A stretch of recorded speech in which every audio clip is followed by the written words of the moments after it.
All right, welcome to the November 2nd regular meeting of the Fayette County Commission. This morning we tested voting equipment for the general election to start to use on election day itself. And we finished that, started at 9 a.m., finished about 9:20, a little earlier than we did last time. So you want to stand for the Pledge of Allegiance, Commissioner Redmond? Pledge allegiance To the flag of the United States of America, and to the republic for which it stands, one nation, under God, indivisible, with liberty and justice for all.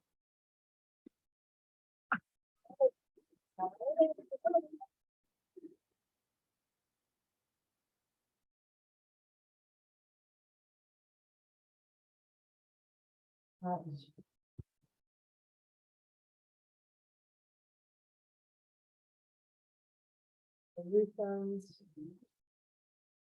The largest amount was $323.80.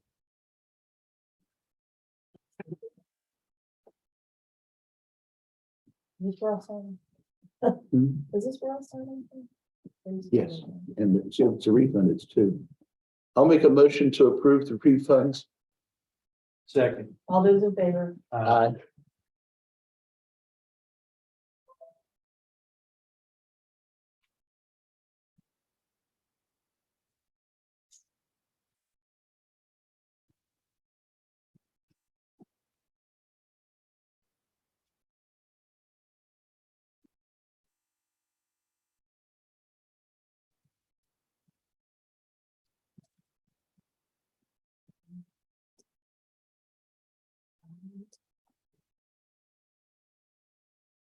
Are these the same thing?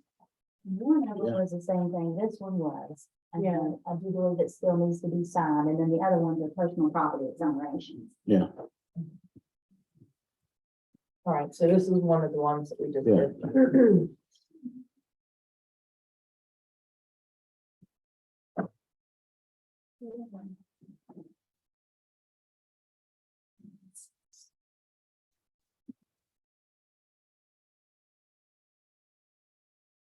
You have personal property, three exonerations. One in the amount of $290.72, one amount of $74.04, and one in the amount of $81.56. I move we approve. Second.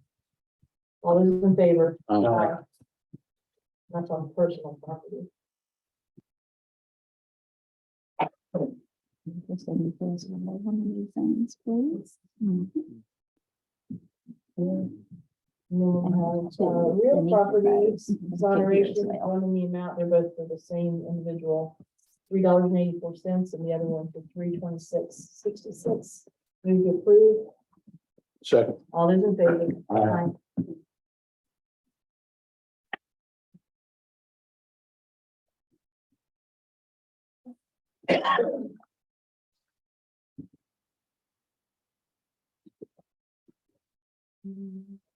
All right, we're,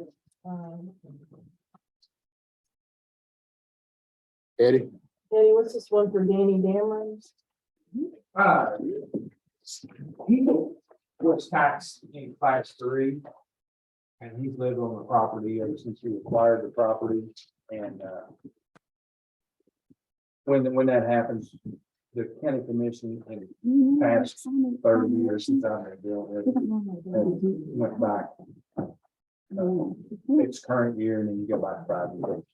So if you get back through there, we would owe him $1,908 either for credit and future taxes or. And that's up to you. Do we give him the choice or? Is he able to- No, that's your choice. I mean, I told him that it would be either or.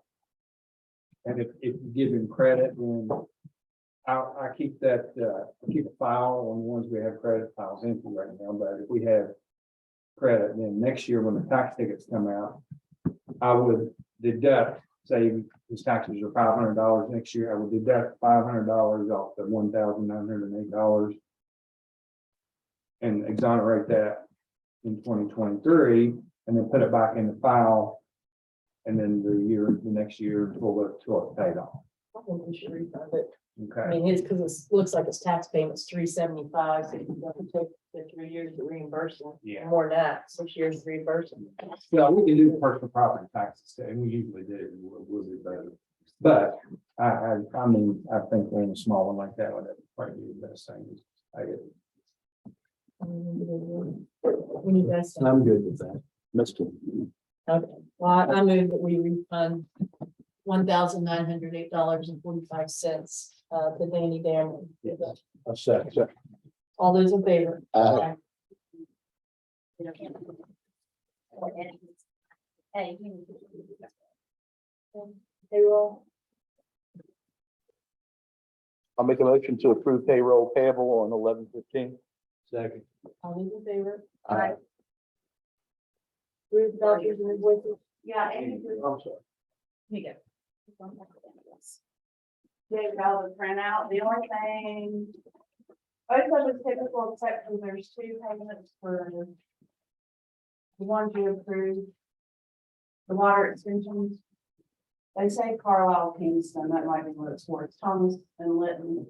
Yeah. For those water extensions and then like auditor payments.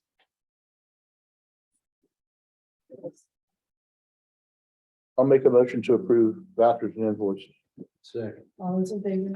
Aye. The meeting minutes, the one she sent me for August 10th didn't have content. I wasn't able to do those, but we have 15th, 17th, and 19th. And I do have the rest of the draft, but I'll be able to edit. I move that we approve, the minutes from the 3 emergency or special meetings the week of the floods in the valley. August 15th, August 17th, and August 19th. Yeah. All those in favor? Aye. Aye.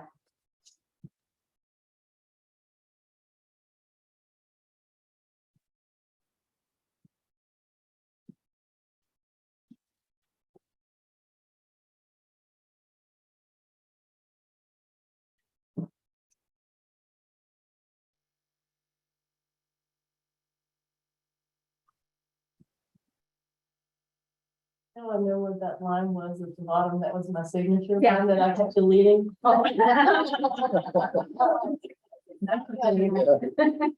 Need that here.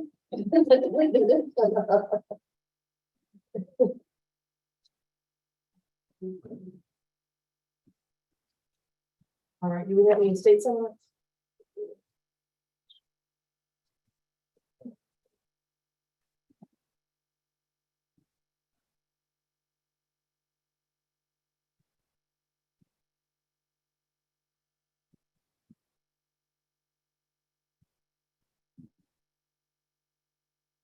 So.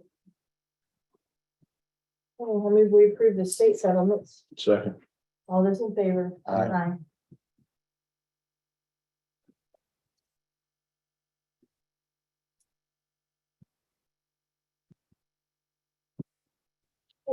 Looks like we have some time. All right, so the first thing, it's not on the agenda, this is the amount of the minutes, so y'all are aware. They changed the delinquent. Where you sell delinquent properties for taxes. The state does it now, so the state auditor's office said you have to set up a new fund, so we're creating fund 361, has to have its own bank account. And it has to be a matter of minutes. It's a one signature account and a BU one. Because we don't really do anything with it, it's all of them, but y'all need to be aware of it, so that's all of that. Okay, so I move, we approve, we're setting up the account share signature. Second. All those in favor? Aye. Okay, so first, Which item was that, Ruth? there's no item, you It really wasn't. don't have to vote on it, it's just that it's a matter of the minutes and y'all are aware there's one out there, We voted on it. just in case. Well, the next item, this is Dan Melton. He's our new literacy officer, he started today. And Ridley has two deputies from reduce next week, they don't have to wait. Thanks. Morning, Commissioner. Morning. I was able to hire 2 deputies. This is Roger Canoe from Davies. And then the short one here, well, he's from Oak Hill, so they started on the 31st. We hope they get into the academy starting in January, got all the paperwork done and stuff, so. County Commission. Good deal, welcome. Yeah. Nice to meet all. Is he your tallest officer He is, he passed up the chief by a couple of inches. Nice. Somebody finally can look at the Wow. chief eye to eye, so. now?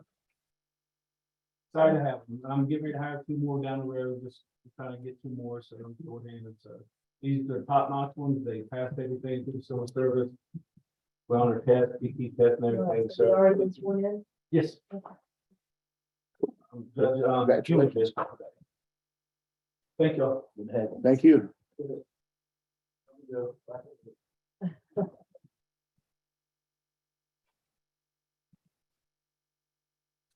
So on the exhibit items, there's another opioid settlement agreement for approval. We can skip that. for now. Okay, You're gonna have him, he's sort of on this side. We have an annexation, we'll probably not hit it until after 10 o'clock. I'll give you a heads up. All right. There's 7 different ones.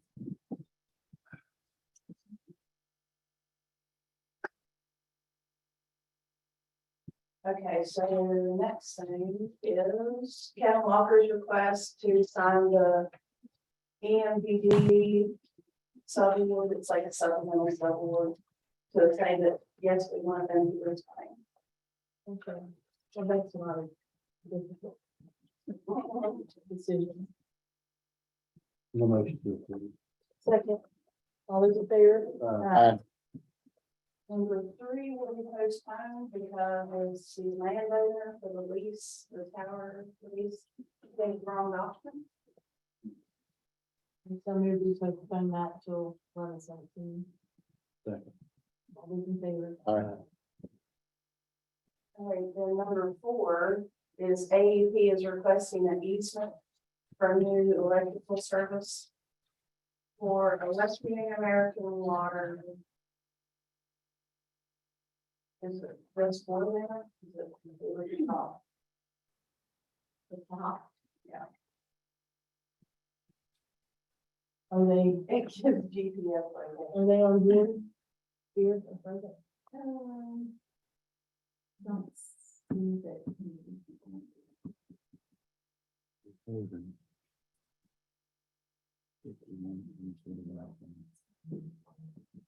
Here you go. Do you have the paperwork that shows you on that? What are the documents? On the last page. Yeah. But they need to be here to present their own request. Are they not on I don't think they've ever, That they've been here before, when they first. well, that was for their transmission. Yeah, they lied and everything. That's just an easement to get electrical service to wherever Western American Water's on. Is that where they're Sat out here on my thing. walking down the bar? Okay. Isn't there a plant off that road or really down beyond that road? Do they not already have an easy tour? They wouldn't.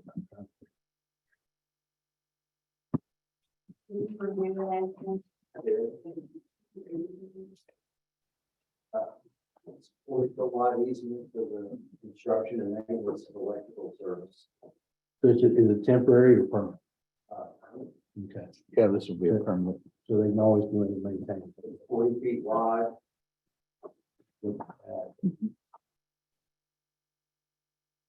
is county property, right? They say it is.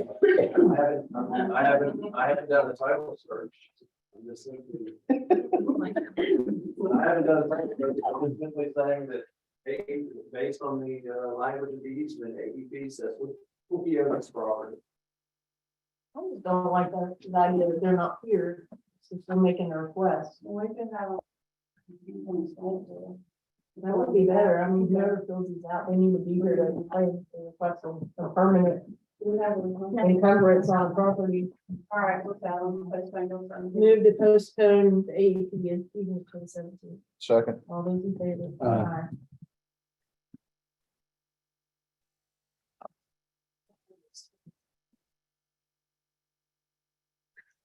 We've got Overkill annexation request for Freeport property development. Good morning. Something for city manager for Oakville. And so I'm asking this morning for your ministerial approval of an annexation by petition by Treetop Development. And do you have the documents? I have copies. Yes, we do. It's a parcel right off of our city limits. Off the Pea Ridge Road exit ramp, it's just right to the, it's to the right of that. And it's a small property that they would like to do this. Okay, Anthony, have you gone through all this to see statutory requirements you met? Basically, the only outstanding issue according to the statute is the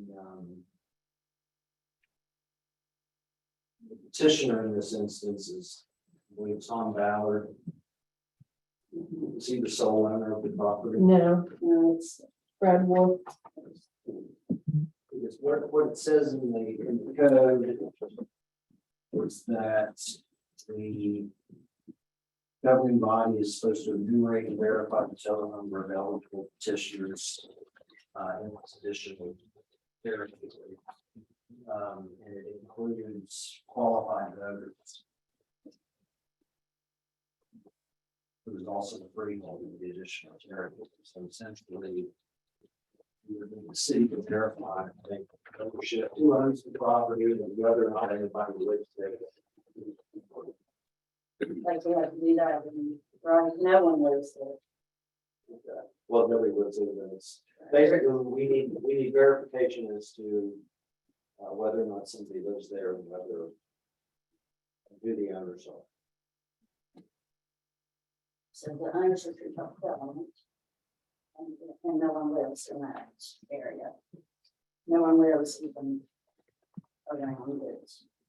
The code doesn't say that it has to be in writing. It just simply says that it's the responsibility of the governing body to enumerate and verify the total number of eligible petitioners in the territory to be annexed. I know the piece of property. So we all do too. I think I know where it is. Yeah, where the property rank located. There's a proportion of that one, it's marked on the. Just kind of a matter of curiosity. Normally the city attorneys come in to do these. Did Ron Parsons take a look at this at all? Bill Files, our city attorney. I believe that in the past, our city managers has always done. Yeah. Don't have Are that. they? Yeah, I've actually had the other lawyers come in also. Bill, The Brian just does it come on. Yeah. Okay. 'Cause I know he's done them for like Smithers and others. People have them in. I know the other gentleman you mentioned. Not all the time. That was before my. Yeah. This property is owned by the limited liability. Yeah, but they're the two principals. It's the same conveyance property at Wolford Park. That's what it was done. Technically, the statute says that the city's supposed to verify ownership of the property and whether or not there's any potential voters that live on the property. Well, it sounds like nobody lives on the property and she knows who the owners are. When she listed, I want to. Yeah. Like I said, the statute doesn't specifically require the certification be made in writing, so if the minutes can reflect Ms. Johnson's representations as to ownership and the fact that everybody lives on the property, I'd be okay with pursuing. One motion to approve. I do have a question, Anthony, also. Maybe Madam Manager isn't aware, but now they cannot come back for 2 more years from today's date. I believe that only applies to minor boundary adjustments.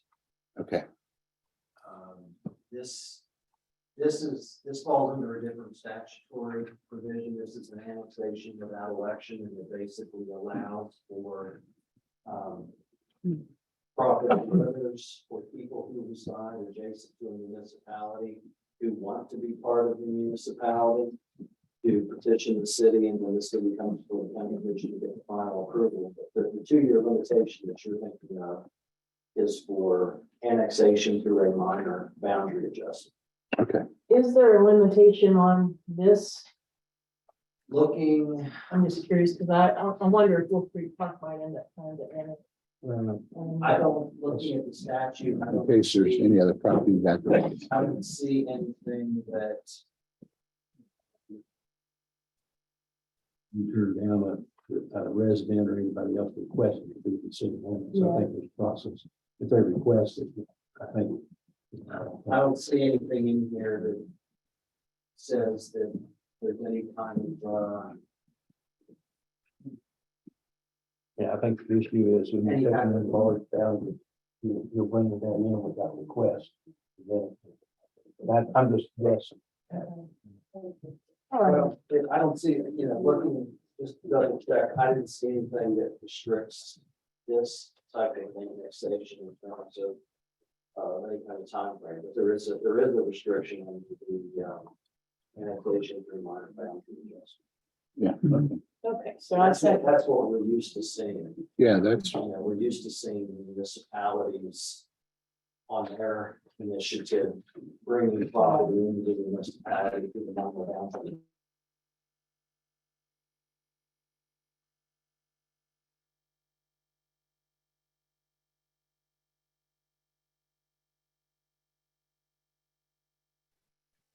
Or at least since I've been here. The minor boundary adjustment is almost gone now.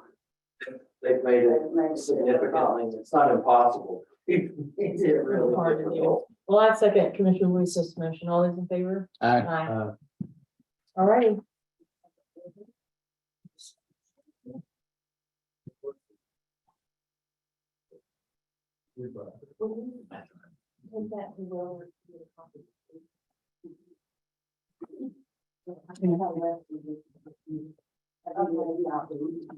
And before it gets filed in the office, original, it's filed in the office. Put it in the little drawer right with the other ones.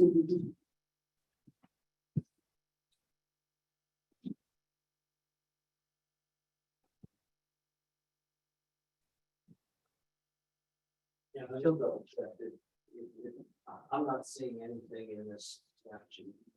And it's the 2-year limitation is a requirement of the minor boundary adjustment organization, or a restriction, I should say.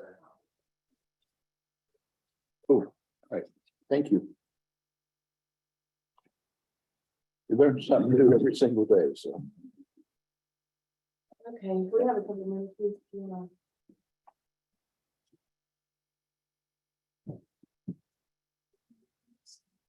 Awkward this one.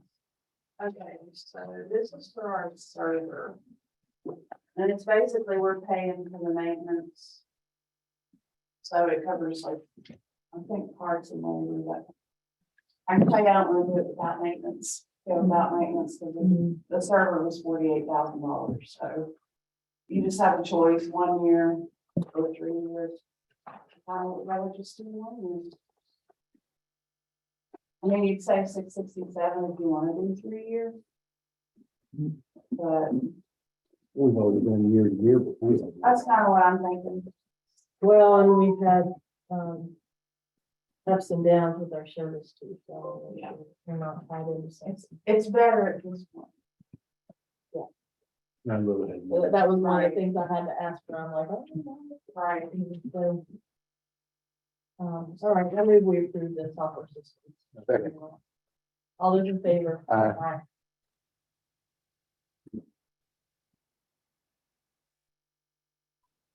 I signed it all wrong. Let's see.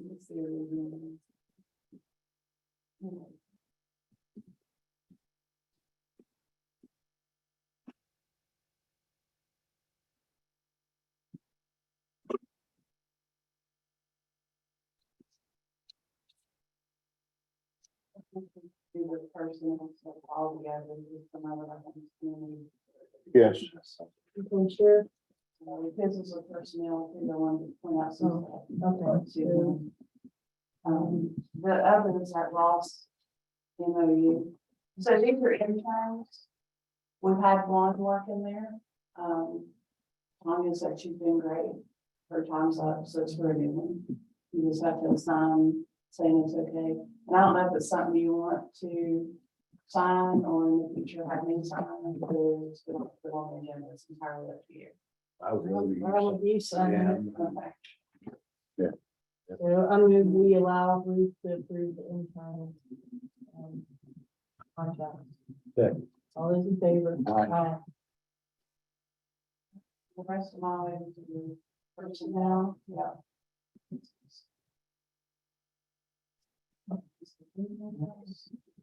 Well, this is, an executive session issue. So. Yeah,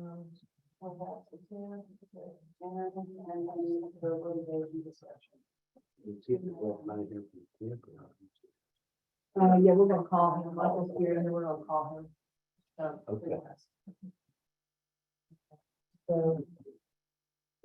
Let's go ahead and just, I move that we go into executive session to receive legal counsel on whether we should remove the TIF on the Wolf Creek Park property, and if so, how to go about it. In that discussion. And I also, while we're in there, would like to go ahead and I think we have very little to discuss about the 1045 item about potential litigation regarding the legal use of town property. Any legal advice we need on that, we should go ahead and cover while we're in there, save time. This is on the hillside property. Yes. On the Killside property. I'll take the file back. Okay. All righty. None of these administrative items are executive session items. Are they? None of the ones on your exhibit list. Mhm. The pay. Well, we'll discuss them first, personnel related. Okay, so we'll also discuss these personnel issues with them Right. also. All right, so go to executive session at 10:13.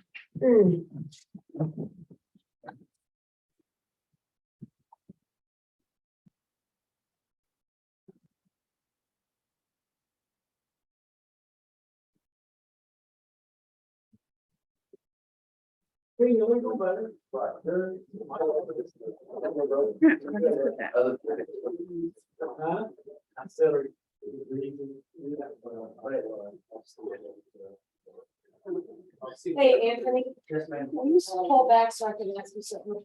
Sure.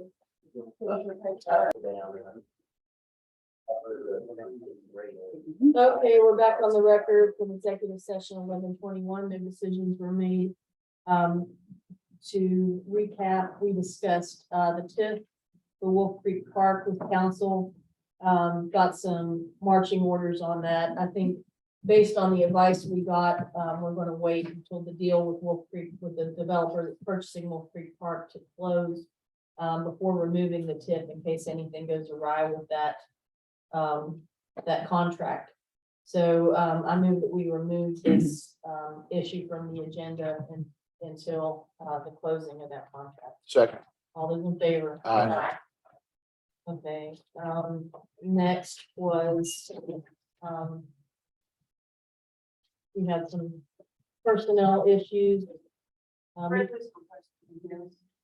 so move to postpone item 6, sheriff's. Second. All those in favor? Aye. We'll postpone to 11:17. Okay, litter control officer pay, we originally discussed hiring a litter control officer in at 30,000 a year. We had a range. That was the low end of the range. Due to the qualifications of the litter control officer and the pay cut he's taking to take this job. He had requested a 32,500 a year salary. So I think he's worth it. I think he's qualified and would earn that salary. So I move we approve that. Second. All those in favor? Aye. Here, what part do we- Okay, will you call Christie? do you want to do those right now? Or do you want to get back to the agenda? Okay, let's do that. Sorry about that. The other thing we discussed, we got advice since we were already in executive session, was the potential litigation regarding illegal use of county property. Is Mr. Sanger here today? Oh, hi, Mr. Sanger. Hi. Welcome, thanks for coming. So basically, I know it wasn't clear in the agreement you signed, but in the FEMA guidelines, there are some rules about putting roads on the property, and you're not supposed to put any roads on the property. It's supposed to be used as a green space and basically just be a nice view for you. I really didn't know the road that people use the road going up and down here, and they just pack down it into a road. And I got no cross path in town, they still go up here. It's the side from the, It's the way. side by side. Melvin go that way, said people. Yeah. And with the. Everybody uses it. Yeah. So what the road built there? It's like a shortcut with the map, the railroad used to keep it trimmed up, and that was called But we'll want to back road. Smokestack Road. The trees have overgrown, and I guess the people on the side of the sides use that property to go through since they removed that house. The house that was on the FEMA property.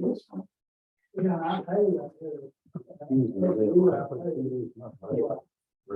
No, but they're saying that people have been, since that house was demolished, people have been using that as a shortcut Yeah. through up And there. they're saying that we use it to access our own property, but we've got two other roads further up the mountain that access the property.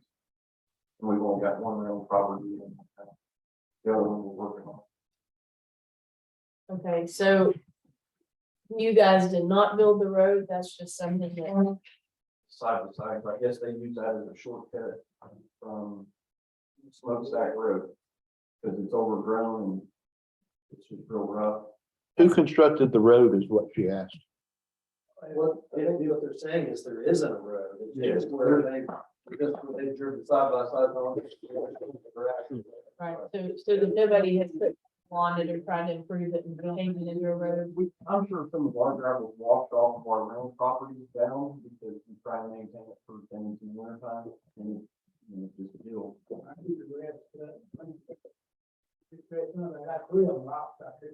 we mowed it all You been out there? It looks to me, when the property was mitigated, it was a green space too. There was a driveway that was established when the home was there, that driveway was cleaned up, grass was good and everything. Now there's a driveway back where that driveway was, and it goes up through the property, across CSX property onto Mr. Trader's property. Is it gravel? No, it's a dirt road, it's just dirt, it's dirt. side by side. You can tell that it's a heavily used driveway, and that's the way our mapping coordinator even got to the residents map, and get the address of that owner. The mail service uses it, ambulance, if they, I mean, it's shorter, and it's easier on the vehicle. We just mow around it, we're not.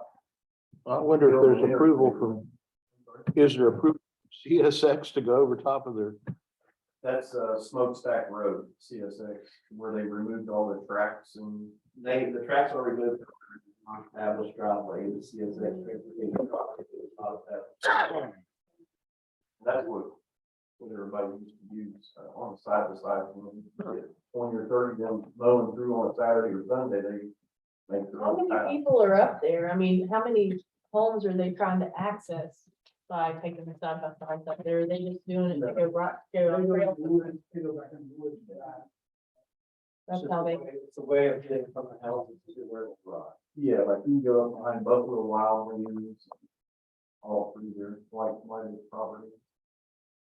Transmission, A&P lines, all their tree cutting crews. And you said you have no trespassing signs up and everybody just, There's two of them, there's one going up and one coming down. You know, they come down. On both sides. Yeah, you can see it on Google Maps, it's been established, we have no trespassing signs on all the properties.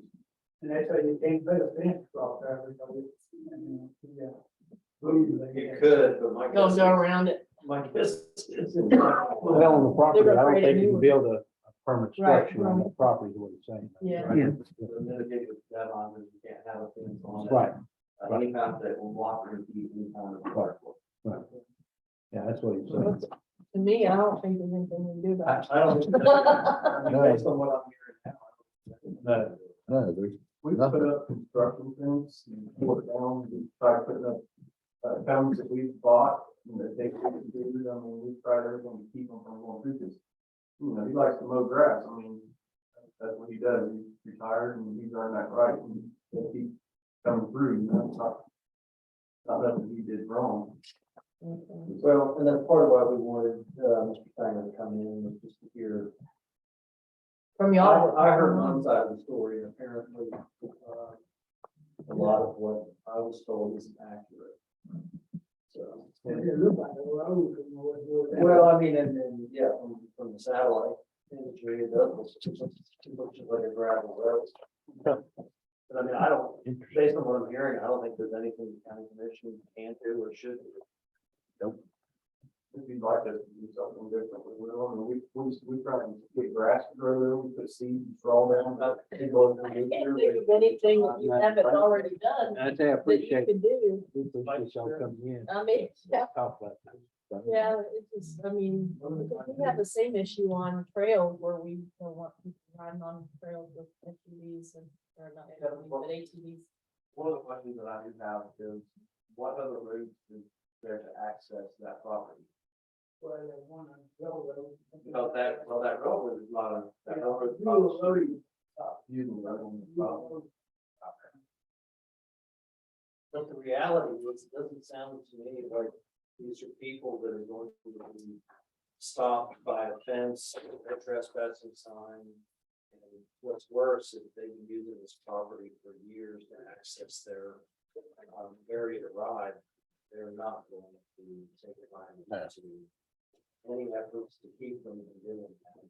Well, I'll tell you what, there are all kinds of ATV trails up through the mountains up toward Meadow Bridge and stuff, and I don't know who owns all that property, but nobody's Well, it's. doing anything about any of If that. CSX doesn't want people riding on the property, that's CSX Right, issue raise. right. We don't have the ability to enforce their rights. But I mean, my recommendation at this point is we do nothing. Based on what I've agree. heard. I agree. Sorry. So this issue is moot. Thank you for coming in and explaining everything to us. I appreciate it. Thanks for taking care of the property. All right, I will strike that. All right, so, on the interim fire coordinator appointment, I should have heard an hour ago. Michael, is he still here? Yeah. Can you explain, we asked the question whether we have to have a fire coordinator, and if so, what that person's job has to be. Just so we can understand what the needs are. Now, I know there are lots of different interpretations. We even talked about job descriptions and what fire association thought the fire coordinator should be doing and what commission thought the fire coordinator was doing. And there were lots of different ideas. So we asked our lawyer to look into it, and I want him to explain to everybody, for everybody's benefit, what he learned from examining the code and the levy and all the agreements. Thank you. So, West Virginia State Code does not, reference or otherwise mandate that the county commission have a position known as a fire coordinator. So since it's not a mandated position by the state code, we look elsewhere for, why there would be a potential fire coordinator position. And so the next we looked at the fire levy, the actual levy itself, and the levy itself does not reference or make any mention of a fire coordinator position. And so the first concept of this fire coordinator position comes in the fire levy guidelines or agreements with the volunteer fire department. And the fire coordinator title is referenced in both the fire levy agreements that are been in effect for a while, as well as for the one that was proposed by the county commission a few weeks ago or a month or plus ago. They both reference the fire coordinator position. And the reference to the fire coordinator position in those agreements guidelines basically is a document collector for specific things that should be submitted by the volunteer fire departments to the county commission as it relates to the use of fire levy funds. And as a result of that, we were faced with a situation where the commission can have three options as it relates to fire coordinator positions. First is obviously the county commission empowered to create a position to assist any of its functions that it has. So the county commission could create a job and hire for a position known as the fire coordinator. Any job duties and assignments for the fire coordinator position would be at the discretion of the county commission. Obviously, they would want to look at comment from relevant stakeholders on that, but ultimately the discretion with the job duties and description for the fire coordinator position, if the commission would create such a position, would be up to them, but certainly the job duties would be collecting the forms that are referenced in the fire levy guidelines. The other option, another option the county commission would have with respect to the fire coordinator position is to assign the title of the fire coordinator to an existing employee and then assign whatever job duties the commission would like incumbent upon that title of fire coordinator. But obviously, job duties would include the collecting the forms under the fire levy guidelines. And then the third option is to submit amended fire levy guidelines or agreements to strike reference to the position known as a fire coordinator and simply change the reference to the fire coordinator to just be a commission designee. And that could be, in theory, any commission employee could basically take the task of collecting the forms that are referenced in the fire levy guidelines. And so with respect to the position of fire coordinator, there's no mandate that under state code or law that a fire coordinator position be created and filled by the county commission. But based upon the fire levy guidelines, there does need to be some sort of position or job duties under the title of fire coordinator that relates to just collecting forms under the fire levy guidelines. Any questions about that? Additional comments? Just when you say fire levy guidelines, those are the agreements that we. Yes, so I call them the fire levy guidelines, but they're also called the fire levy agreements. But those are the documents that the volunteer fire departments have signed that basically relate to how funds get distributed under the fire levy and in the things that the volunteer fire department is supposed to do in conjunction with requests for the fire levy funds, things of that nature. And again, it's the same document that was amended and proposed to be signed. That kind of cleans up some of the language. In that amendment, the commission, if they so choose, could amend the amended one to strike language to fire coordinator position, just replace that with commission designee. So then you could designate anybody to be the collector of the forms that are required to be under the fire levy guidelines agreement. It doesn't say anything about which forms are just forms. Well, there's the fire levy agreement has in a number of attachments to it. I think it's like A, B, C, D, E, F. I think it goes up to G. maybe even past that. And they're basically the forms that are attached to the fire levy agreement, certain things such as, what are your expenditures projected out for the year? If you're making a fire levy request for funding, document that. There's some documentation required over rosters, training, those types of forms. Under the fire levy agreement, the volunteer fire departments would submit those forms to the fire coordinator to collect. And then in theory, that person would be the person, I guess, if there was a request for funding, would present that to the county commission, but that's actually not specified in the agreement either. It's just literally the fire coordinator's position, like the forms.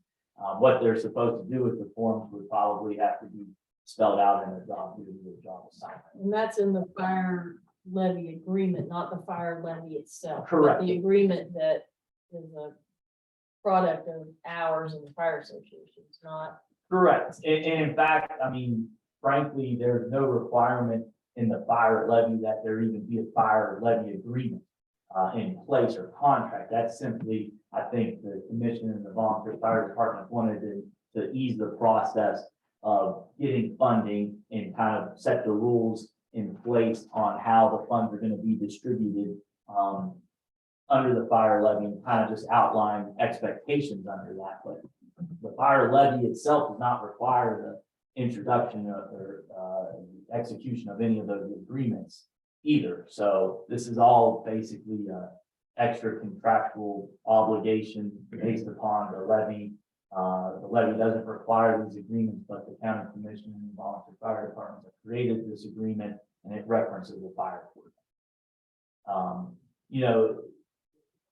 Probably, I'm speculating here, but because the volunteer fire departments rely on the fire levy to a good extent, it probably was something that the past county commission created this position that to just be an in-between between the commission and the volunteer fire department as it relates to levy requests.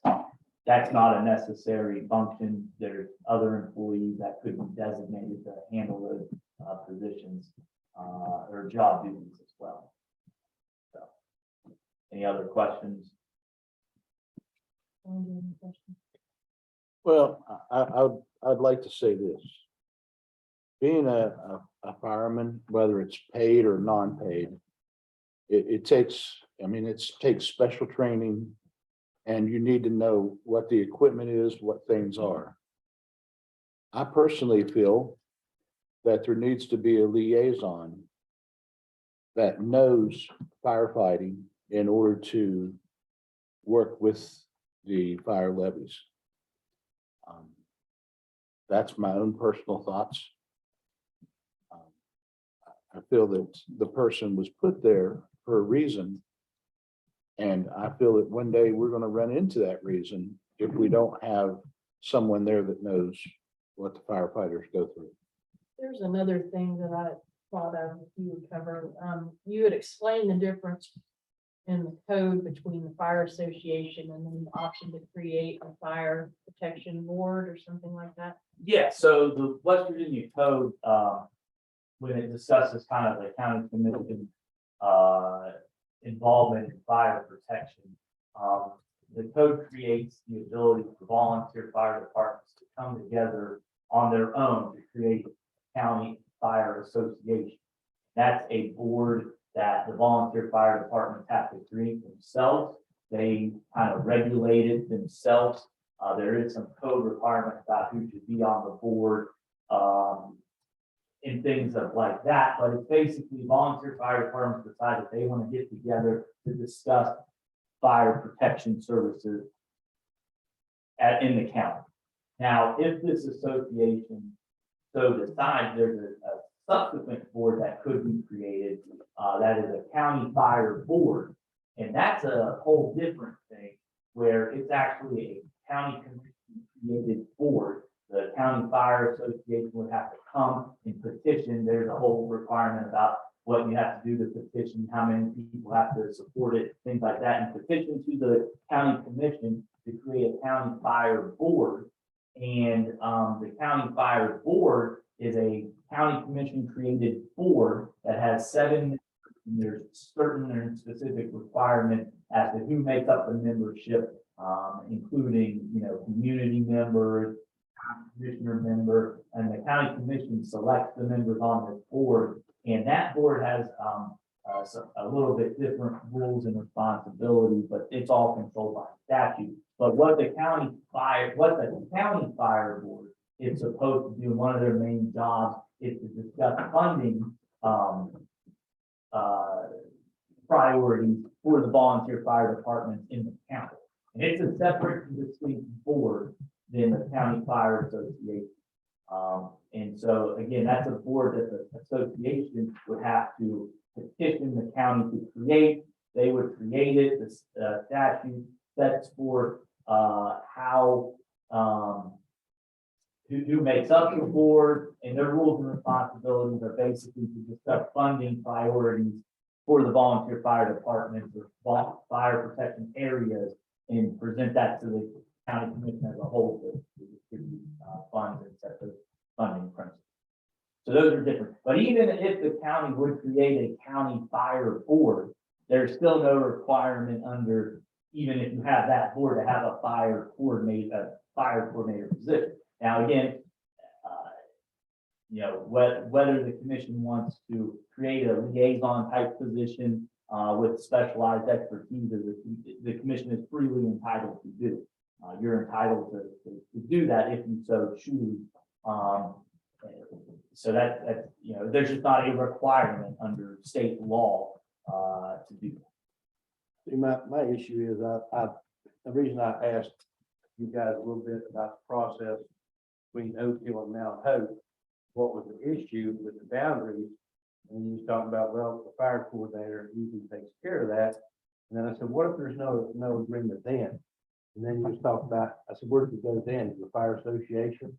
Because to me, the fire association needs to be the one really involved in that process. So I don't really know.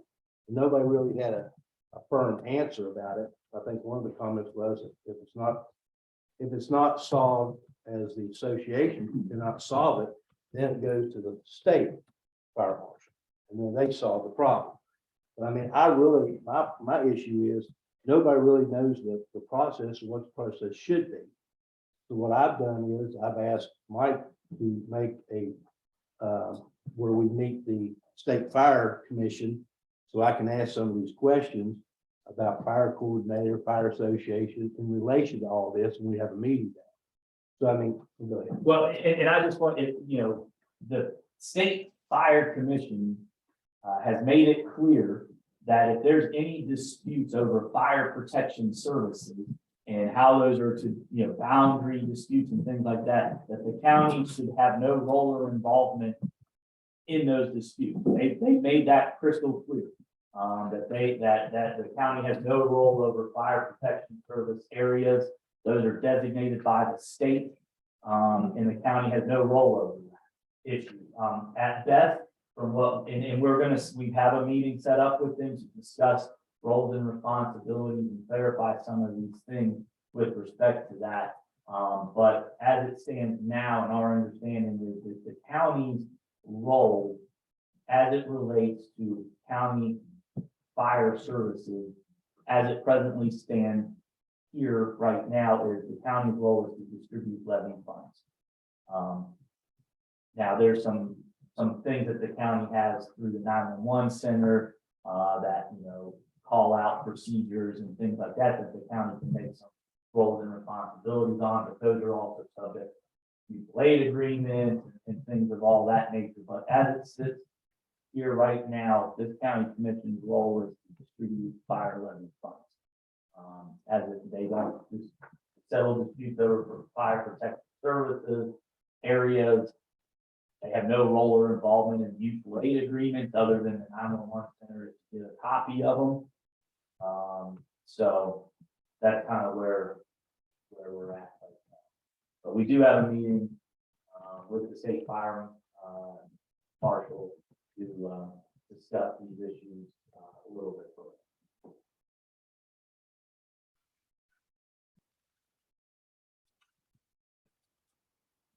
like to know from the fire association what. And I realize the needs are probably gonna vary from department to department. On what you guys would need from somebody in a central position, or if anything at all, 'cause I know we do. You know, we have budgeting people, we have money people who write the checks and do that sort of thing. And we ultimately do that over here, even though Becky has done some coordinating with our office. So besides that, you know, I'd like to know, you know, if you feel like you need somebody fluent in fire at the commission, under the commission, who is doing certain functions and what those functions should be. You know, with regard to, because you're the only ones who know how to fill out those documents, you know, on those agreements, should say those agreements stood as they are. You know, the fire chiefs are the only ones who know what to put in those things about training or whatever it is that's in there. You know what you need as far as your purchases and your reimbursements and stuff like that. So I'm just wondering what level of expertise in fire, if any, you need somebody who's under the commission, or you just need to get paid, because you heard our function is just to levy and to make sure people are, you know, that you're getting funded. And we can have money people doing that, people who are fluent in budget and, you know, accountants working on that sort of stuff. Well, to me, the boundaries, that's why I asked about the boundaries. I mean, to me, if fire coordinator can't settle it, which really they can't, it's a boundary dispute between two fire departments, not the fire coordinator. Right. Who would be a county employee. Yeah, to be a county employee. So if they cannot fix the boundary issues between each other, it goes straight to the state, then the state figures out what's right or wrong and tells you how you're gonna do it. So I mean, that's why I've asked all these questions over a while, you know, and now while we have a meeting with them. So I mean, that was my issue. May I ask a question? I don't think we've ever had any issues with the boundaries. We know that you have to go to the state fire commission to get anything resolved. And actually goes on a map that's actually issued by ISO, which is the Insurance Services Organization. Once that's out there, they update our maps every year, and we have to send them to the fire commission to get approved.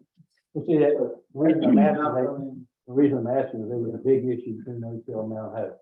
And I don't know what the issue was or what it was. And to me, it was a big issue. Somebody made a big deal out of it. And then it's still not settled. And some people said, well, there needs to be a negotiator there. Well, that has to go to the commission. Well, I mean, to me, if there's that, I mean, somebody negotiates it. I mean, it seems like the city of Oak Hill and city of Mount Hope to get together with the fire departments and figure out what's right and wrong, and from there, because the county employee can't do it. We don't have authorization. Right, exactly. And that's what I'm saying, we've never, ever had a dispute that we took for ourselves. I mean, I've been to commission meetings before and guys get in there and they're ready to fight. Well, to me, it was always to go through the association and discuss it through, I mean, just common sense, but that's why I was asking them earlier. Common sense goes to the association, then if it can't be settled there, then it goes somewhere else, but I don't know the exact process. As far as I'm concerned, I don't know, there's this big dispute, but there's a disagreement when it turns into maps about where the territory is. And Well, I mean, I heard it was a big dispute, that's the only thing I heard. I do, agree with it.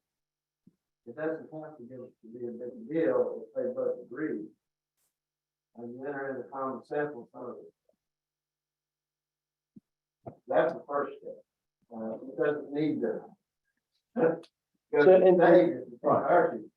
Yeah, if they can sit down and make, bring what's already on paper, then I would say the dispute. This is a minor Resolve. minor boundary.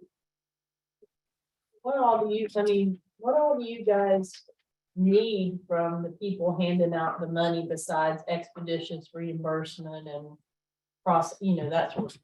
What are the needs? He needs somebody to fill the forms out. I mean, Well, I understand the forms, a lot of them are redundant with what we do with the state, and it's one thing that I would like to do is make those the same forms. In other words, for inventory forms I turn in the state, the county accepts. Sounds like a good idea to me. That's all fine and good, but the things with the county coordinator that we need as a fire coordinator. There are so many things that we have to have out there for testing procedures. And these are things that I can tell you right now, a lot of fire chiefs don't have time to sit down and individually do that. And this is something that we have built, how long, Steve? Ron, how many years? Well, it's been a long time that we've put these things together.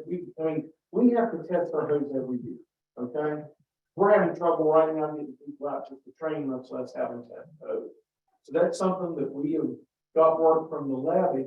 You know, we don't take all the levy money for each fire department. There's money left over so that we're able to put these things together. Folks, there's a thing called a NIOSH report. Whenever there's a firefighter that's killed or even severely injured, they come in and they pull everything from your training records to when your codes was tested, ladders tested, they pull everything. And we need somebody that can manage that for the 15 departments we've got out. And it does take time to do that. A lot of follow-up. I mean, you got to realize every time we do a round of testing, it's 2 to 3 weeks. And you're talking about air testing, hose testing, pump testing, ladder testing, fit testing for pipe testing, which is supposed to be done annually. And you're talking what 300 to 400 firefighters in the county. That meets the NIOSH guidelines. We need somebody in place to do that. And it's just something that the individual fire chiefs don't have time for. And to the forms that are developed, there's some stuff on there that's even, you know, you can't legally ask somebody how old they are. And that's on, you know, one of the forms. And I know what it was because when Gary was here, you know, I kept trying to explain to him, he's a big numbers guy. He loved numbers, and I kept trying to explain. I had a fire, and 4 people show up. Well, he said, now you're meeting guidelines of 2 by 2. I had a 60-year-old, 75-year-old, a 74-year-old, 68-year-old from each way. So really, what did I have? You're not putting these guys down or anything, but they're not 25-year-old go-getters like I needed if I had a working fire. And that's just one of the things about one of the forms. I don't want to get off track, but if you look at the guidelines that were set forth originally, that were actually developed by a committee with the commission, with the fire association, and these are guidelines that were taken in consideration in all counties. I think even Raleigh County. I think all these things were integrated and put together a program.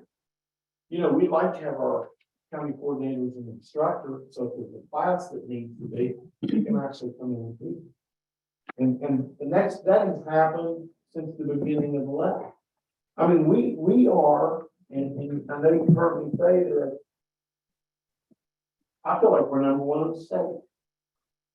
And I think due to that, a lot of it has to do with being able to get these things done. I mean, there's no department, I got a department down the street, they call us and rely on when Joe was there to get their post testing set up, if they would do that for them.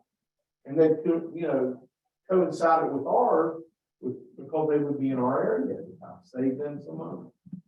And, I mean, there's just so many things that goes on.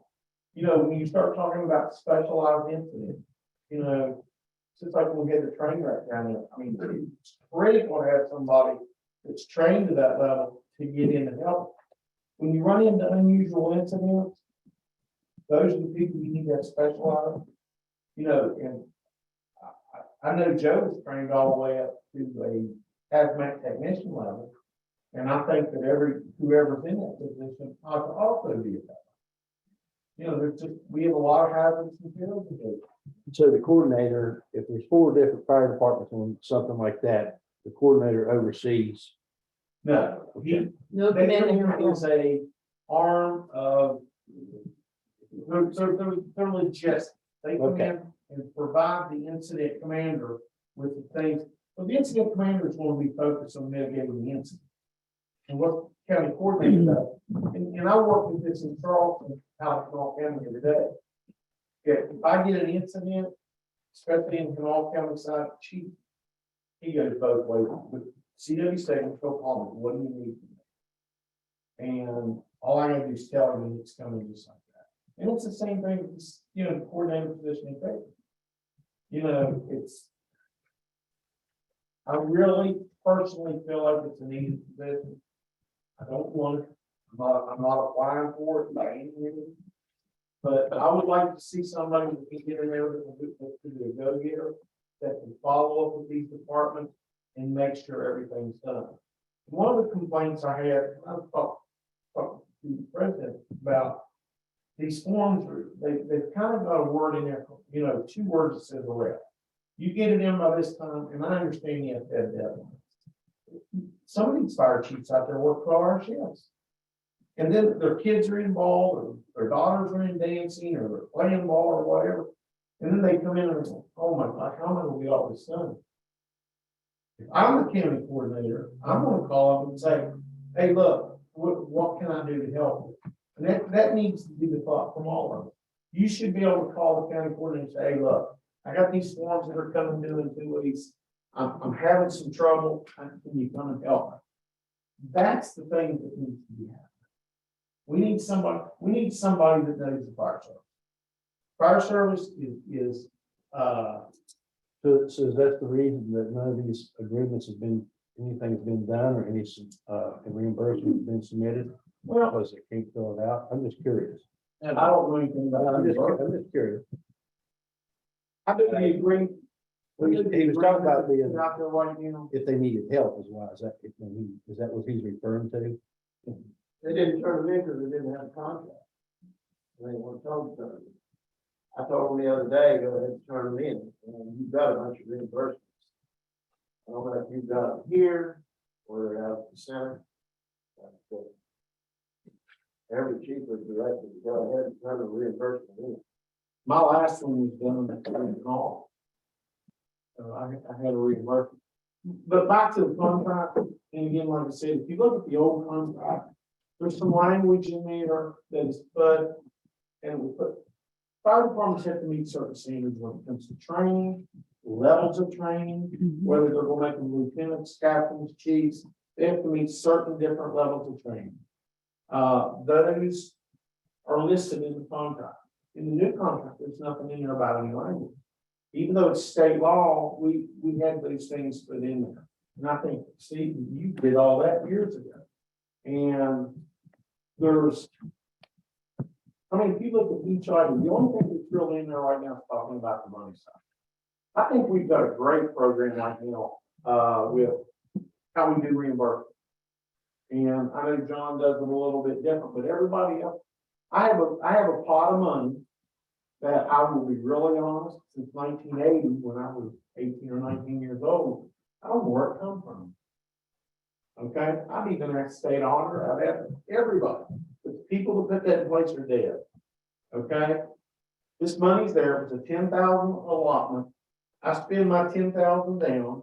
I keep all my receipts and turn everything in, and I get a reimbursement check for the amount of money that I spent.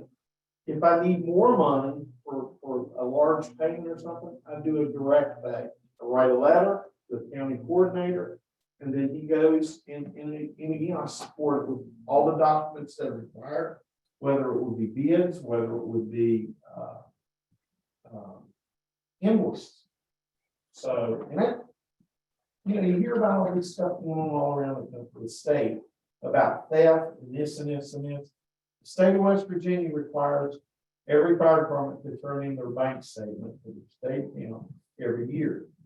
I don't write a check that I don't put something in the memo, and I don't make a deposit until I write a letter. Tell them what it's for, where it come from. I'm a little redundant, but I like to make sure that I've got my basics covered. With us, with the reimbursement policy, it's basically the same thing. You pretty much, you know how much everybody gets. And at the end of the year, you should know how much everybody's got and how much they've spent. And those numbers need to balance. And I think it works good. I mean, knock on wood, thank God we haven't had any trouble sending the other counties.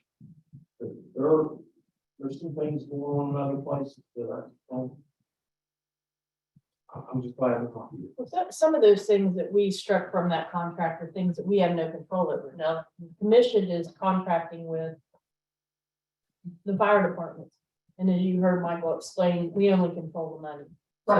So we left it to that, like, we're not in charge of whether your people are meeting those criteria. That's the fire commission's, business. Those are state laws that you guys have to comply with. We can't enforce them. We wouldn't want to try, and that's why that stuff is not in there. The language that you and I were discussing is what, as lawyers, we call hammer language. Like, if you don't do this, then this is the consequence. Right. That's in a lot of contracts. And it's also at the discretion of the people in a contract. So if you were to call, if you had that fire you had in Montgomery and your deadline, you missed your deadline or whatever, and you called up here and can prove, she's not gonna bring that to us and say he didn't get his stuff in. She's gonna come to us and say he needs, he's gonna be a little late on this because, circumstances. overcame that. And I agree 100%. But the thing that I'm saying about is, we need somebody, we really need somebody from our own county that knows how everything works. And that way we get, I think we should have the person and we do it smooth. And I'm not picking the guy that came in here before, really had no concept of volunteer fire. He really didn't. And I sat down and talked with him numerous times, and he had some great ideas, but there was two serious problems. One is, I don't know where you get the people. Second thing, where you get the money. You're talking about wanting to put people in employees and think, listen, I would love for that. But it's just not people. I don't know where you. So a couple of things came in my mind while you were talking, and I don't know how things work as well. But when you were talking about the fire related things that you need somebody to do, it almost sounded like a function that could or should take place or be based at a training center.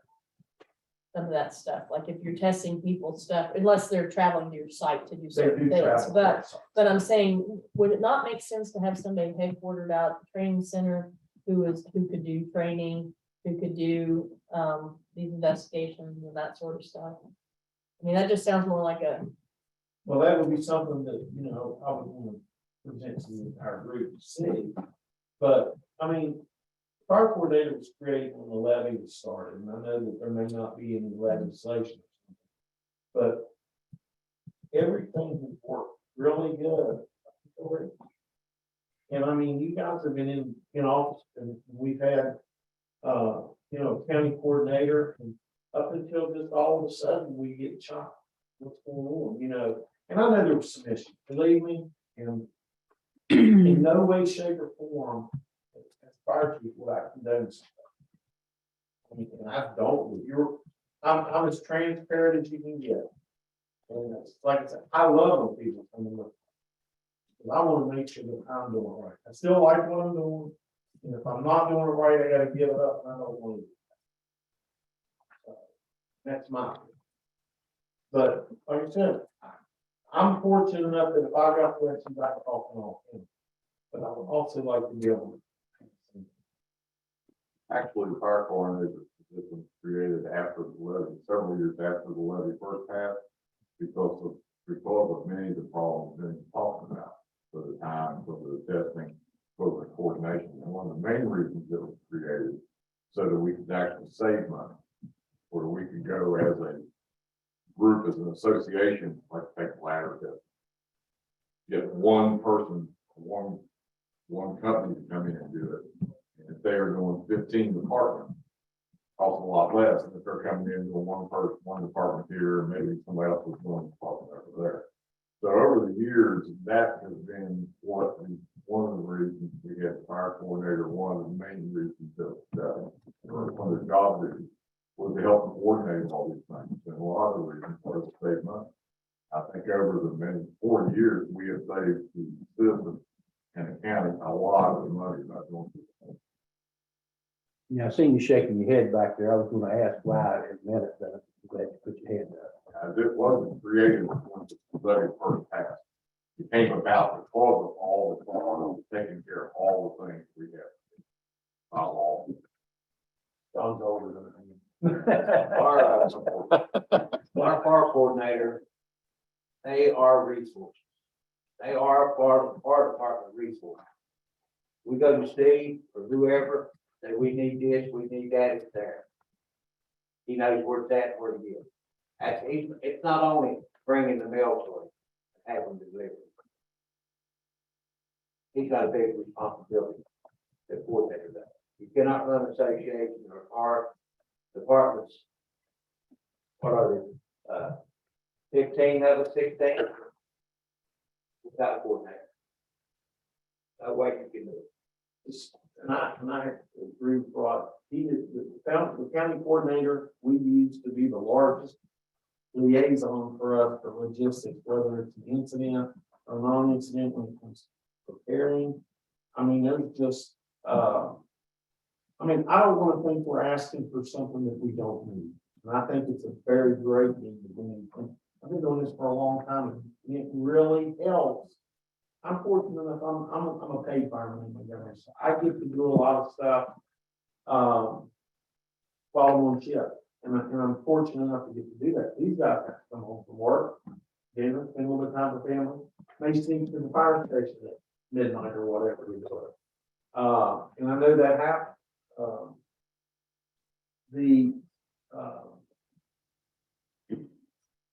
I don't know, I really feel like that it's a needed position, and we need somebody that really knows and understands. I've been in the department. I challenge you to go to a couple other counties, and I'm gonna mention one by name, and I'm sorry. So when Raleigh County get their, all right, you need to say get their lottery, but got their levy, that's what they said we did the lottery. I went and taught a class in the fire station that had 28 air packs. They're $7,500 a piece. And I'm like, I am great, you got all new packs. You don't know those are spare ones. Now, that's a very waste of money. That's one thing that I hold a lot of pride in with what we've done over the years, that we haven't wasted money. We try to make sure that we're giving the customer, say customers, but the citizens of this county, the best that we can give them. And we're the envious state. We really are. I think what we need to understand as administrators is what, and you're giving us some ideas about what functions you need a centralized person at the county level to perform on your behalf or to help coordinate for you. Some of those things, though, I don't think necessarily have to fall under that individual, like the money stuff. I mean, basically, what Becky was doing for Joe was just gathering stuff up and sending it over here for Ruth's office to handle. So, you know, we're trying to figure out how to streamline everything. I agree with you on the forms. Any form that we can keep you from having to duplicate, we should. I mean, that's just, there's no point in having more than one form. If it's good enough for them, it should be good enough for us.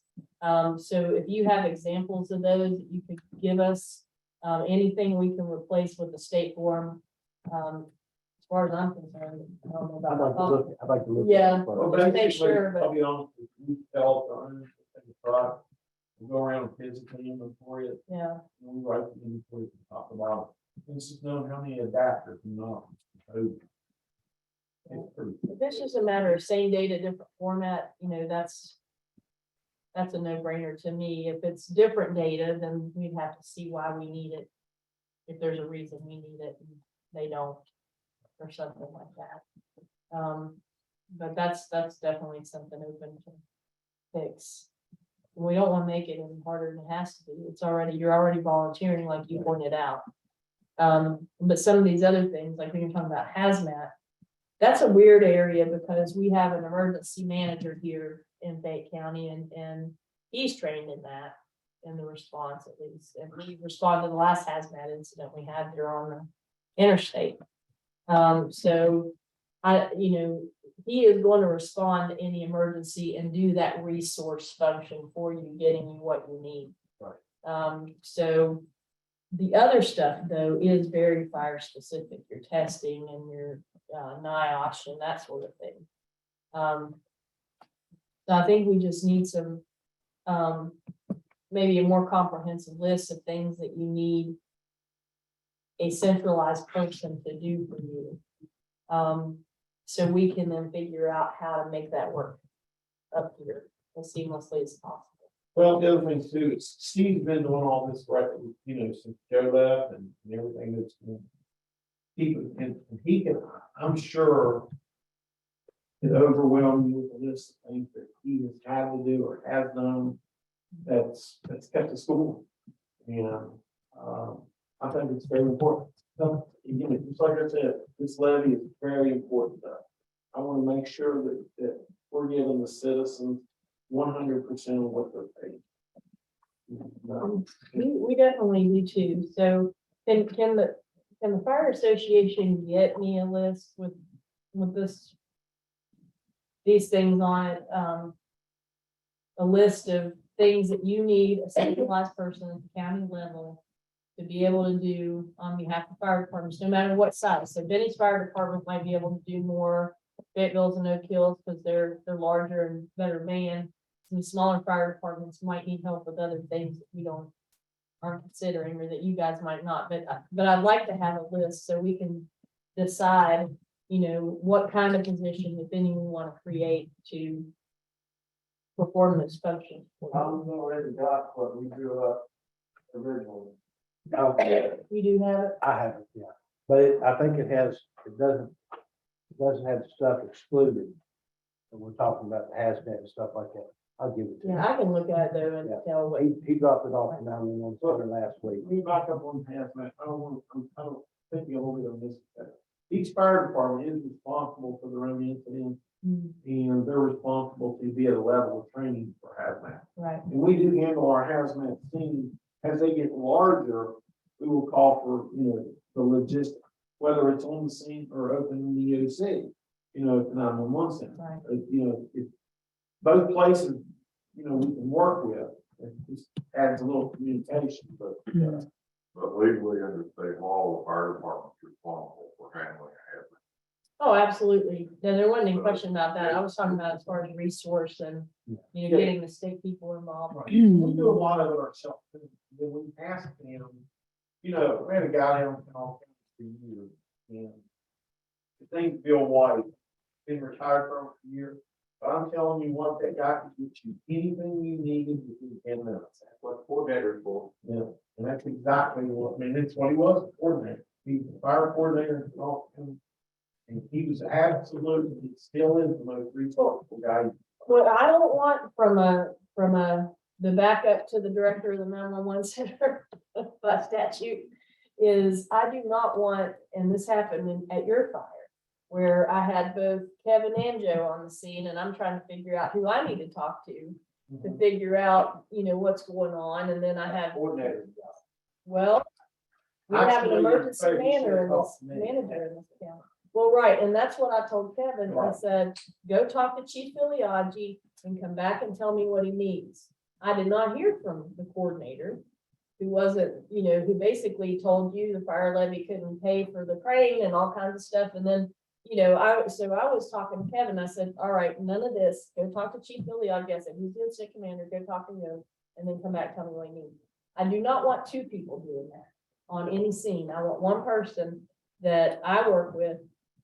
So I can inform them, or whoever is president next time, you know, can work with and inform whoever, you know, so we can get you what you need, like with the flooding and stuff.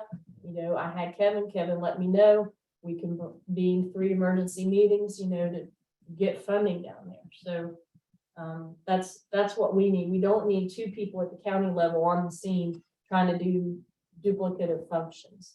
We don't need 2 people under your feet. I want one person there so you could turn to them and say, I need this. But I don't want 2 people. I don't want you to be like, okay, there's Kevin, where's Joe? Or there's Joe, where's Kevin? You know what I mean? That's, it's like to me, for instance, our conflict. I got an incident going on, and I need a coordinator, I contact the coordinator. I relieve my duty right there when I get to the coordinator. He takes over, that's who talks to you. That's who answers. When you want to answer, coordinator will give you an answer. That's what I mean, that coordinator is a very important person in this county. He's the our go-between, if we have. He's the backbone of this county. On any emergency or whatsoever. But on any emergency in this county, my go-between is the emergency manager, who is Kevin Walker. I mean, any emergency. He's the county emergency manager. He has all the training. He was the one doing everything for that flood down there. He did all of that. And fire was deeply involved in that flood. You know, you guys did all the rescuing and everything else, and going house to house and all the other things you were doing, helping with the cleanup. You know, but he was the one coordinating that. We don't need two people doing that job. We need one, but you do need somebody, I think, who can do these other things you were talking about, these general functions of the testing and the compliance and all that stuff that you're concerned about, and any kind of NIOSH investigation that are very fire specific. But if there's an emergency incident, whether it's fire or flooding or whatever it is, our emergency manager is going to be the point at the county level for that incident. That's just how it is. I mean, and you know, and right now that person is Kevin Walker, and he did a great job with the flood, I think, especially under all those circumstances. And we looked at, and so, but I do want you to have somebody who can give you what you need to make your jobs easier, because almost all of you are volunteers. You know, so. Well, it just makes it so much easier to go with one person and get it done. In 15, 16 departments doing that, 16. No, Plus, it's going to save a ton of money. I agree, I agree. You know, we're working on that right now with our air compressors and our dog, trying to get them all serviced by one person. And that's gonna come, they got to come out of Pennsylvania, come down, make a fleet, we'll save a ton of money. Well, I will, since Commissioner Luis has just got that list last week and I'm moving next week, I haven't had a chance to talk to him or anything and see it. I'd like the chance to take a look at it so we can kind of put our heads together and figure out what a position would look like, what the responsibilities would be. He's been working with you guys and what the recommendations are, and put this on the 17th to make a decision. I'd also like to have that shared with me too.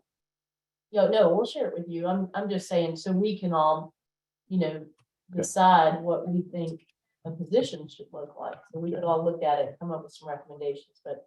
Also, I'd like Benny to look at the forms and compare the state forms that you guys have to do with our forms, so that we can use that as a more informed decision on the form. I mean, We're giving copies of what you give the state. Yeah. And like I said, And I think we've talked about in one of the meetings I was at before. I think you mentioned it, and I said, yeah, I said, let's see the forms. Yeah, I think that was one of the well, like I suggestions. said, what we're doing now is not bad. Just, I mean, there's different new forms they've added. Those are the things that we're getting forward done. The new forms that the state handed. No, you guys can do that. Okay. Yeah, those are things that we're getting more redundant, and those are things that, you know, I'm sure every fire department's got their inventory done and things like that. I want to comply. Don't get me wrong. yeah, if you could point them out to us though, then we can eliminate the redundancies hopefully. And then, you know, at least save the trouble on that. But anyways, so I move that we postpone this item to the 17th. I just want to know how you've been. I want to understand question you are. Steve has been doing all our work for us. And I would like to see him. I mean, this has been a paid position for the last 40 years. And we're still operating under those guidelines, Steve, that, you know, he's really one of the only people that has a total grasp of everything, because he didn't think for how many years? 40 years. Is there a way that we could put him on a temporary payroll? And I mean, he's doing over 20 times home in his time. And I think it would only be fair that the monies and salaries that were paid to the fire coordinator in the past, allow him to take those salaries and be able to continue forward. And he mentioned that he was a part-time. So we get on our feet and get things moving. Can we do that without any issues? No commitment until the 17th? Well, you got a lot of work to be done before the end of the year. I'm just telling you that. If it doesn't get done, it doesn't get done. And the fire commission will say, why didn't you do this stuff?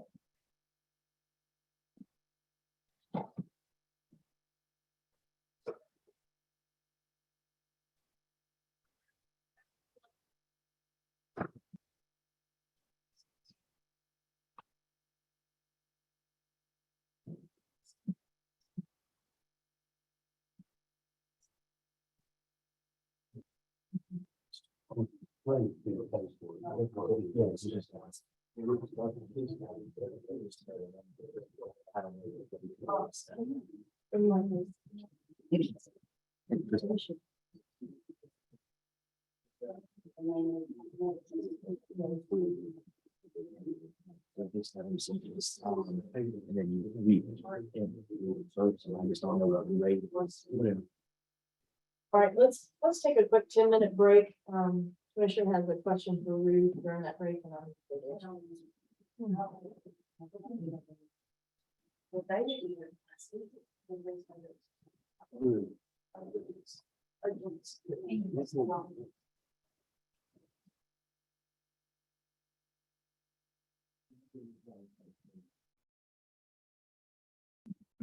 all right, we're reconvening 12:30. During the break, we talked with our lawyer and we talked with Mr. Cruikshank and one of the commissioners, and Mr. Cruikshank and our lawyer worked out an agreement for him to come on as a fire coordinator on a contract basis. The recommended rate was $25 an hour, and that he would send invoices to the county administrator. With what regularity, Ruth? When do you want it invoices? I think Tom said weekly. I mean, it has to be 2 weeks ahead of a meeting to be considered for payment, so weekly would probably be better, if not, it could be a month. You hear that, Mr. Cruikshank?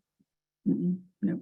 Either submit them invoices weekly or do them a month at a time. They just have to be submitted 2 weeks in advance of a meeting so they can be approved on the meeting day. Oh, I didn't, thought you meant billing by the hour before. Before, 2 weeks before. I'm good. You got it? All right, well, I think that sounds reasonable. He's performing the function right now. So we decide what to do with that position. So I move that we appoint Mr. Cruikshank as a contractor, temporary fire coordinator Second. at the salary of $25 an hour. All those in favor? Aye. Okay, Ruth, do I get to those items? And Anthony, do you want to get Wes? Yes, sir. Good. For reason on both sides, we haven't had any of the chief committee meetings that were established. with police. Like to see us start to have those meetings again. There's some of these things about forms, that type of stuff, and, you know, positions, so we can try to get worked out. Okay. I agree. I think that's the right forum to do that in, and that was the intent of it. So, yeah, I'd I like just to. put them off until all this is, that's fine.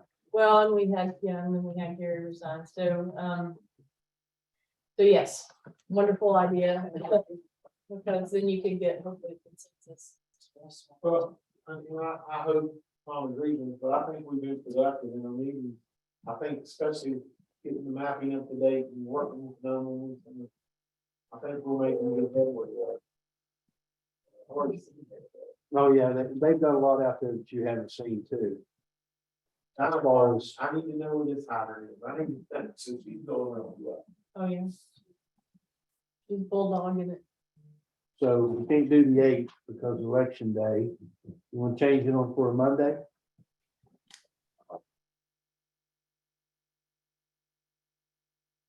Maybe not this coming Monday, but we can. Oh, yeah. We're having a meeting that day. but okay. Yeah, I still do, we're talking about the 8th. Yeah. Oh. Depends on Michelle. I tell you what, Mr. Cruikshank, I tell you what, I'm also probably gonna have some of the staff, admin staff there. So let me make sure with them, and then I'll let you know, the next time we meet. It'll either be Monday or Tuesday. And I have to make sure I'm gonna talk to them today, So they're there. Not this calendar week. You probably want to do it Tuesday because we have canvas on Monday. Yeah, I'll let you know whether it's this next week or week after next. Okay? I'm gonna try, I would like to try to do the seventh is what I'd like to try to do. Even if it's election, no, I can't do the seventh. No, that's eighth is. The 8th is What election. will that The be? 8th. Okay, But we have canvas the following Monday. so before ten. So shoot for the 14th, I would say the 15th. Well, I'm gonna try to start the seventh, if not, it will be next week, 15th. the 15th. Right. I'll let you know this evening. Okay. Okay, All right, so moving on. Wes Wes on. is on. Okay, let's get Wes. Wes, you ready to discuss the opioid settlement? or Yes, paperwork? Commissioner. What you got? So this was referred to me, and I just took a quick look at the this refers to the Janssen settlement specifically. Now, as you guys know, manufacturers and pharmacies are being led by the AG's office, whereas distributors are being led by the Farrell law firm. This is part of the AG portion, although our local counsel is Mr. Farrell. It is standard with the rest of the releases. I just want to let you guys know this is the most comprehensive release I've ever observed. I would just basically state that their attorneys made sure that this is a full release of any and all present, past, or future claims, which I believe is what everyone is understanding, but this is very thorough.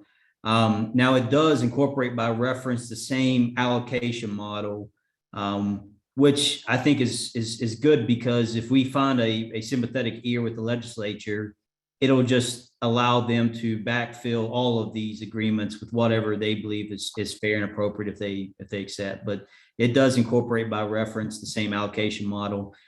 Just so you guys know, I went ahead and ran that through. Well, the max distribution is $999 million. Now it's set at 995, and then it gives an additional 990,000 at once 1% of the local governments have signed the release, up to a maximum of 999 million. So it's going to be relatively easy to hit that number. I went ahead and ran that through just so you guys could see the final calculation. And that's 24.5% for the local governments. And then on this distribution model, we have the 1.6148 percentage. Basically, we would get right over $4 million.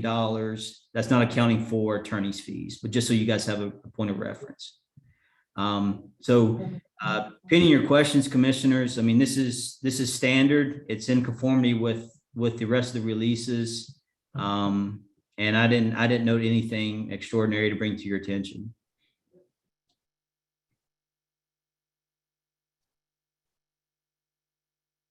Whose handwriting filled all this out? It sure would. Good or bad? It's good. It's very. It looks like a architect. I'm sure.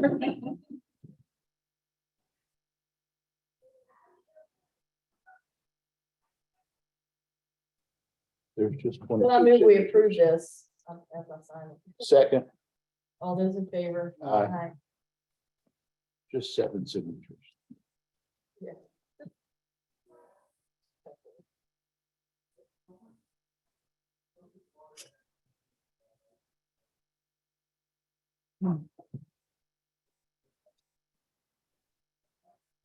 Ruth, go ahead and start on the journal. Okay, we still have payroll clerk approval and introduction. Here, All right, Christie. Hi, Christina. welcome. And she actually started last Wednesday. And she started at $30,000 salary. And we think they can increase that to the now after 6 months. Okay, sweet. I'm glad to have you. Be here. And then the last one was the maintenance employee. So we hired Ed as a part-time employee in the full-time budget spot. So we hired him to do I mean, basically janitorial type work, but if you have paid attention to what he's done, like we're seriously entertaining. I mean, he really is. He look at our front wall. You and the masonry on the courthouse, right? Yes. And he thinks that he would repair the stuff with one more building, that type of thing. So the budget would actually allow for us to run him up $1. Sonny asked for $1 million on the outlet to make it comparable and not. I think more than other people. And the budget allows it to full compensation on the part. Is he doing more than other people who are already there? If you look at the quality of the work I mean, that I'm he's just saying, done, I mean, I know we have a couple of superheroes already on the maintenance staff. I know who they are. But other than the superheroes, I mean, he has a specialized skill. He really does. So you know, respectfully disagree with Sonny that we should keep him below. Just because other people have always been here, because he's bringing that masonry, and now we're not having to pay people to repair our building. Right. I mean, you could, what are your thoughts? So that you were just about to recommend $1 an hour? Yeah, you could do too, and it's still even on the budget. I would like to go with it too. I mean, what, because he was already, If he's doing masonry work, and with what I pay a good mason to do work for us, no, he's severely underpaid. so, And he's perfectly happy, which is what's crazy. So, I mean, the budget would allow for it. well, I'm going to move that we increase his salary by $2 an hour. Based on his work. Okay. okay. All those in favor? Aye. All right. I think that's it. I think that's all. All right, motion to adjourn. Third.